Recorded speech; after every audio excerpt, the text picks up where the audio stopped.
Hello friends, welcome back to my channel. आप देख रहे हो there is a short selling from the all time high पे market गया, बट वहाँ पे सस्टेन नहीं किया। मार्केट खोला तो गैप अप, उसके बाद इमीडिएटली मार्केट ऊपर भी गया। और उसके बाद जो फॉल आया बहुत ही सीवियर था।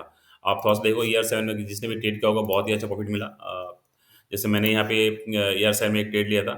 यहाँ पे ईयर 7 में आपको यहाँ पे ट्रेड आ गया, और जो आरएसआई है वो भी 75 के ऊपर चला गया था। तो जब दोनों कंडीशन फील होता है तो मैं एक्चुअली फुल क्वांटिटी लेता हूँ। आप देखो उसके बाद फॉल क्या सीवियर फॉल था, 1:12 1:13 के आसपास प्रॉफिट मिला होगा। मैं तो यहाँ तक के लिए प्रॉफिट वही नहीं कर पाया, क्योंकि मैं थोड़ा सा यहाँ पे जो यहाँ जब भी डेज लो ब्रेक किया था तो मैं थोड़ा सा यहाँ पे टेल करता चला गया, ठीक है। और आप यहाँ पे देखोगे, यहाँ पिछला जो सपोर्ट था यहाँ पे, तो पिछले सपोर्ट के आसपास ही जाके एक अच्छा सा शार्प मूव दिया था। तो मैं यहाँ पे निकल गया था, क्योंकि ये जो था ना सपोर्ट एरिया से अच्छा अच्छा शार्प मूव करते हैं। यहाँ पे आप देखोगे एक डब्ल्यू पैटर्न भी बना रहा था। तो I just exist is my position, okay. तो ठीक है, अगर नहीं भी निकला होगा तो ऊपर जाके फिर वापस इधर ही आ गया था अदरवाइज। तो बट ठीक है, जो भी है आप रखते हो तो ठीक है। अगर निकल गया तो निकल गया, क्योंकि आपको अल्टीमेटली कहीं पे तो निकलना पड़ेगा ना। या तो इंटर के वेट करो। फिर यहाँ पे भी एक ट्रेड आया था, बट अल्टीमेटली वो लिया नहीं, क्योंकि मुझे उस दिन का प्रॉफिट हो गया था अच्छा खासा, तो मैंने और वो ट्रेड लिया नहीं। तो इसलिए ईयर 7 में जो ट्रेड है ना उसमें ड्रॉ डाउन तो आता है बहुत सारे। यहाँ पे देखो एक स्टॉप लॉस हुआ था, यहाँ पे एक स्टॉप लॉस हुआ था, फिर यहाँ पे एक स्टॉप लॉस हुआ, ठीक है। अब देखो कंटिन्यू 3-4 स्टॉप लॉस हुआ, ठीक है। और यहाँ पे जो एक ट्रेड दिया था उस दिन निफ्टी एक्सपायरी के दिन, बहुत ही अच्छा था। 1:8 1:9 के आसपास है। और उस दिन निफ्टी का एक्सपायरी भी था, तो उस दिन अगर किसी ने ₹10 या 10-15 रुपये का कोई भी स्टॉक अगर लिया होगा तो डेफिनेटली 150 के आसपास हो गया रहेगा। और हीरो जीरो के लिए परफेक्ट टाइम था ये, क्योंकि सेकंड हाफ में ब्रेक डाउन दिया था। तो बहुत ही अच्छा अच्छा खासा प्रॉफिट उसमें हुआ रहेगा, ठीक है। और कल का भी प्रॉफिट जो था, पिछले जो 4-5 दिन का जो स्टॉप लॉस हुआ था, वो इस दिन में और इस दिन में उसका कम से कम 2 से 3 गुना प्रॉफिट एक्स्ट्रा एक्स्ट्रा करा के दिया, ठीक है। तो इसलिए कोई भी स्ट्रैटेजी आप फॉलो करो, चाहे कोई भी हो, तो उसमें आप क्या करोगे, थोड़ा option buying specially draw down थोड़ा सा लंबा होता है, और जो ट्रेड आता है उसमें विनिंग परसेंटेज भी कम होता है, बट उसका क्या होता है, रिस्क रिवॉर्ड बहुत ही अच्छा होता है। जब भी मिलता है 1:7 1:8 1:10 के आसपास भी मिलता है, ठीक है। तो अभी स्ट्रिक्ट रहो, और क्वांटिटी थोड़ा सा कम करोगे तो फिर आपका साइकोलॉजी भी इंटैक्ट रहेगा, और आपके पास फंड भी रहेगा। ऐसा नहीं रहेगा कि आप ट्रेड करते रहे, 10 ट्रेड आप लूज कर दिए, अपना आप सारे फंड चले गए, फिर आपका जो एक्चुअल ट्रेड यहाँ पे जो 2 ट्रेड आया अच्छा, वो ट्रेड करने के लिए आपके पास फंड ही नहीं है। तो इसीलिए अपना कैपिटल को थोड़ा सा डिवाइड कर लेना। 1:2 मैं सजेस्ट करूंगा 1:15 से लेकर 1:20 तक डिवाइड कर लेना, और उसके हिसाब से अपना ट्रेड प्लान करना, ठीक है। क्योंकि जब भी 2-3 अच्छा ट्रेड तो आपको देगा, आपका कैपिटल डबल कर देगा। और किसी ने मान लो किसी ने यहाँ पे शुरू किया, तो उसको तो 2 दिन में ही कैपिटल डबल से ज़्यादा हो गया, ठीक है। तो ऐसे ही होता है ऑप्शन बाइंग में, कि आपको ड्रॉ डाउन बहुत लंबा चलता है, ठीक है। बट जब भी प्रॉफिट आता है बहुत ही अच्छा प्रॉफिट आता है, ठीक है।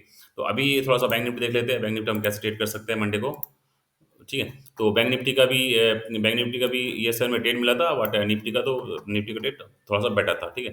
तो आपको देखना है क्योंकि निफ्टी वॉज मोर प्रिफरेबल, क्योंकि निफ्टी ऑल टाइम हाई के आसपास था, तो वहाँ से फॉल जो था बहुत ही सीवियर था।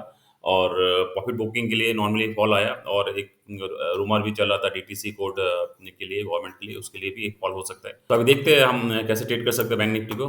बैंक निफ्टी को अभी थोड़ा सा हमको वेट करना है, क्योंकि अभी एक बहुत ही बड़ा रेंज बनाया। तो मार्केट कहीं पे अगर गैप अप खुले तो यहाँ पे सपोर्ट बन जाएगा, ऊपर यहाँ रेजिस्टेंस बन जाएगा, ठीक है। इन बिटवीन आपको कहीं पे भी ट्रेड लेना है, तो आप प्लान कर सकते हो। मान लो मार्केट कहीं पे भी 49,000 के आसपास खुला, तो फिर 49,100 क्रॉस करते एक लॉन्ग ले सकते हो। जो पिछले दिन का हाई था 49,500 के आसपास, अगर नीचे की तरफ करना है तो आज कल का जो लो था उसके लिए वेट करो। अगर कल का लो ब्रेक करता है तो first target is 48,000, and then second target is 47,700 से लेकर 800 तक, जो कि पिछले टाइम में उसमें बहुत टाइम मार्केट वहाँ पे हॉवर किया था, ठीक है।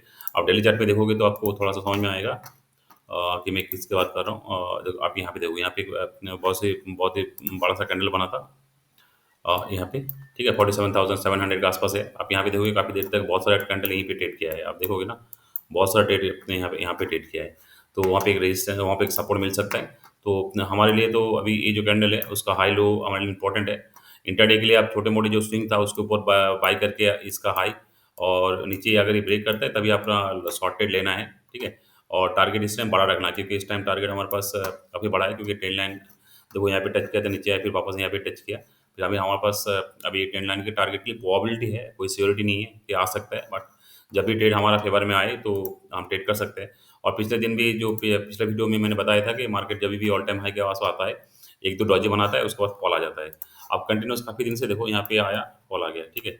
जब भी ऊपर जाके डॉजी बनाता है, स्विंग पे फॉल आ जाता है। यहाँ पे देखो डॉजी बनाया, अच्छा फॉल आ गया, ठीक है। अब यहाँ पे भी देखोगे डॉजी बनाया all time high, specially specially ये तो ऑल टाइम हाई नहीं था, बट यहाँ पे ऑल टाइम हाई था, यहाँ पे ऑल टाइम हाई था, यहाँ पे ऑल टाइम हाई था, और यहाँ पे भी ऑल टाइम हाई था। अल्टीमेटली जब भी ऑल टाइम हाई के पास डॉजी बनाता है तो मार्केट अच्छा खासा फॉल आता है।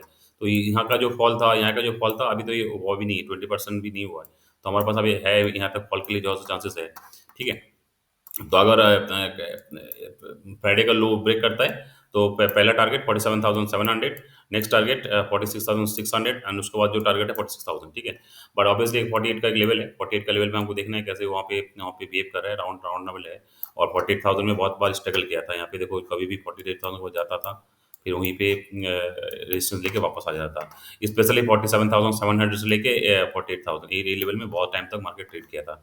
तो वहाँ पे हमको थोड़ा सा देखना है, प्रॉफिट बुकिंग करना है तो प्रॉफिट बुकिंग वहाँ पे कर सकते हो। और वहाँ पे अगर प्राइस एक्शन बना के नीचे आता है तो फिर डेफिनेटली आप वेट करो, जो नेक्स्ट टारगेट है 46,600, और उसके बाद जो नेक्स्ट टारगेट है करीब करीब यहाँ इसके आसपास 46,000 के आसपास, ठीक है। तो कल इसका एक्सपायरी है मिड निफ्टी का, तो मिड निफ्टी थोड़ा सा देख लेते हैं। मिड निफ्टी का जो ट्रेड है, ऑल ये भी ऑल टाइम हाई के आसपास ही है। बट जो मिड निफ्टी का फॉल था उतना सीवियर नहीं था, जैसे निफ्टी, बैंक निफ्टी या सेंसेक्स में था। सेंसेक्स में तो बहुत ही करीब करीब एक टाइम था, टॉप से 2000 के आसपास डाउन था, टोटल जो जो हाई था, हाई से लेके लो तक, ठीक है। अभी हम मिड निफ्टी कैसे ट्रेड कर सकते हैं, मॉर्निंग में मान लो थोड़ा सा हल्का सा गैप ओपन होके 11,000 11,088 क्रॉस करता है, तो हम डेफिनेटली एक लॉन्ग ले सकते हैं 11,140 से लेके 150 टारगेट के लिए, ठीक है।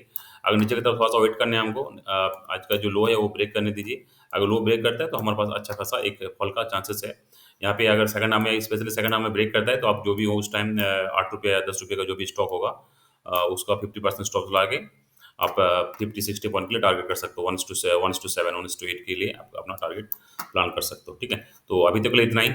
वीडियो अच्छा लगा तो please like share and subscribe, and thank you for watching.